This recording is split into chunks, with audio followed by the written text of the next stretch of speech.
Hey, how's it going? So, I think I might have found a way how to win like 60% of games, right? You won't be able to go 100, but I mean, because the bots, if you get bots in your game, there's no way to carry them, right? But this strategy sometimes works in a loser's queue as well.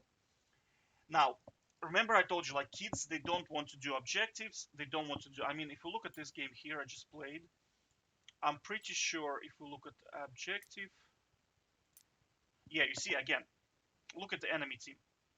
Do you see the problem, right? I do more damage to objectives than the entire map, right? So I was thinking to myself, how do we capitalize on the fact that kids just want to aram it, right? They don't want to play the game, they just want to aram. They just want to play aram, right?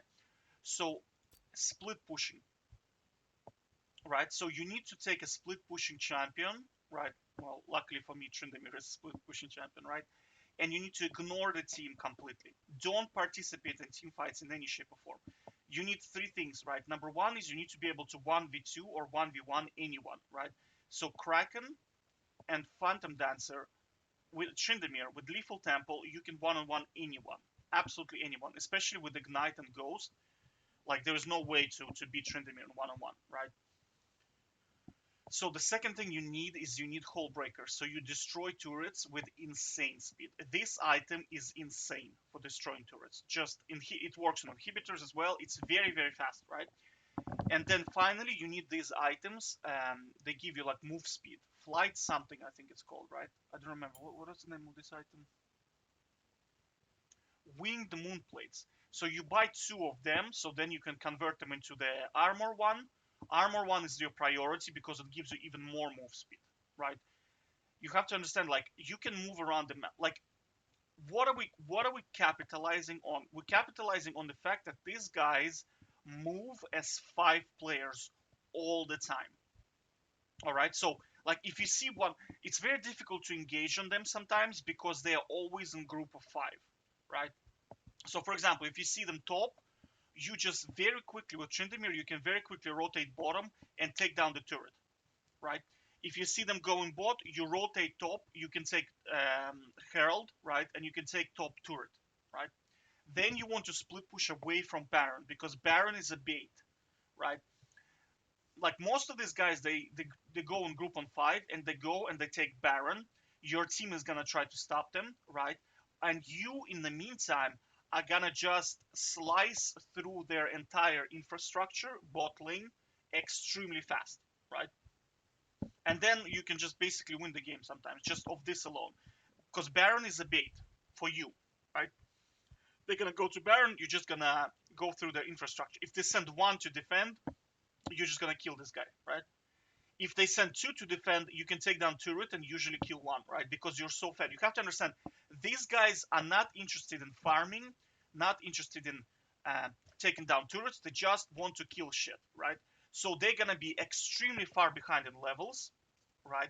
Extremely far behind in money, right? So look, like I finished the game with like 5,000 gold. I already have almost six items. Well, five items already, right? And this is 24 minutes. Look at my levels. 17, level 17. That's my top laner.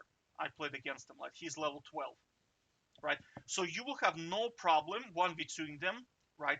And if they are sitting under turret, right, because you're building tanky and you have Hullbreaker, you can very quickly destroy the turret and then just 1v2 them, right? Because you have to factor in they're gonna be extremely underleveled, extremely underfarmed, right? And most of the time they send support and somebody else. And support is usually kind of, in this case it was Timo, but I mean they don't do any damage, right? So all you do is you take down the turret, go after the top laner, and then kill the support, and that's it. And with three players in the Baron pit, they usually cannot take the Baron, right? So what happens is your team usually stops them, right? And then once everything resets, everybody respawns again, you repeat the process. So Baron is effectively a bait, right? Now, if enemy team just goes bot, you go and you take the Baron yourself, right? With these items, you're strong enough to solo it quite quickly. It's still gonna take you like 30 seconds, but you can do it very, very quickly, right? and you need to play runes.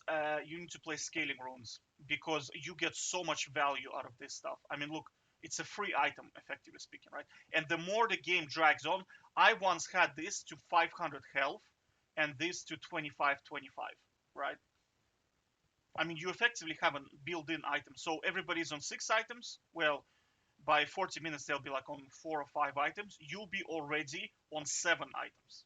Plus, you're gonna have the pot running. The what is it called? Well, you know that like the elixirs you can buy, so it gives you like either health or it gives you damage, right? So you are effectively on 8 items versus players who are on like 4 items, and you are level 18, and most of them are gonna be level 13. Does that make sense? You effectively like double their items in terms of gold efficiency. And because you're building tanking and because you're Trindamir with Lethal Temple, now Lethal Temple right now is in good state because they can no longer kite you so easily, right? Because the problem with Trindamir used to be late game you had no keystone, right? Because everybody has slows, everybody has stuns.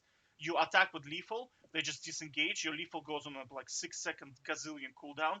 They re-engage and you're useless because you have no keystone. And right now, lethal temple is fixed, right? You can use it now.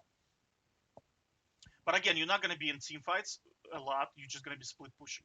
We're basically capitalizing again on the fact that kids do not want to team fight. Oh, they don't want to do objectives. They don't want to do jack shit. They just want to go and kill shit. Do you know what I mean? So you are just doing this while they are just running after these people. I mean, we won this game. Look, we won this game 4 versus this guy AFK'd, basically. He was AFK. So we fight them, right? Well, that's because Master Yi got pretty fed, right? And Master Yi is self-explanatory, very strong champ. And the fact that they were just always 5 people, always, right? So, I mean, again, you see, like, if they go bot, you go take Rift Herald, right? If they are gonna overstay, they're gonna overchase, they do a ram. You have to factor in they do a ram all the time, right? So you just go away from a ram and destroy their infrastructure, and that's it. Now, some games it's not gonna work because your team with like 3 people, you probably saw my videos, like Vi is just gonna jump into 5 people and die.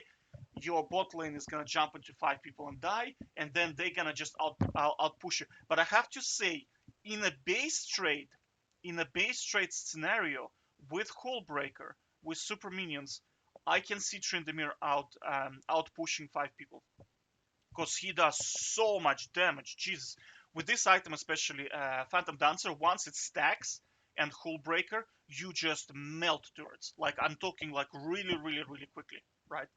And plus you have to factor in that you have super minions pushing in, right? It's and and for them to push, they have to have minion waves, right? So you can, well, it's honestly I haven't run into base trade scenario right now because most of the time they just teleport back and I just disengage, right?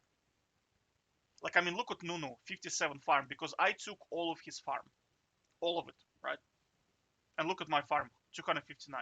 Like this guy was like moneyless. He had no money at all. And yet there was still like a group of 5. I mean, this guy, I was pushing top lane. It had turrets, like three plates, right? And he teleported bot lane to kill the support, right? Right in front of me. So what did I do? I took down, and then he flashed as well because I looked, right? And then I basically took down his turret, and then I froze the lane. He came back, I killed him, right? And then I pushed and took tier 2 turret. Tier 2 turret is insane money. Insane. 650 for tier 2, right? Plates, to take down the entire turret with plates, first blood is 1250, right? So if you take down the first blood top turret and secondary tier 2 turret, right, you are 2000 gold ahead of your opponent. And you have to factor in that he's not gonna farm well because he's planning to, I'm gonna bloody TP. I'm gonna press R and I'm gonna get a kill, right? Now, he gonna lose the farm. You're gonna be like 4000 gold ahead of him, 100%, right? Plus, They are plus the dragons, right? Because you can take down dragons and the baron, right? So I'm telling you, it's OP. Just split push. Now, not gonna guarantee 100%, but 60. You can win. I'm saying like there is hope in the loser's queue because you can just win through split pushing. Because these guys are, despite the fact that they're given a free win, they're still children. Do you understand? They're still not using their brain. So I'm saying is even if you have bots, because these guys are trolling, they're just like aramming, you can effectively just win sometimes, right, for free. So just be aware of that. Take care.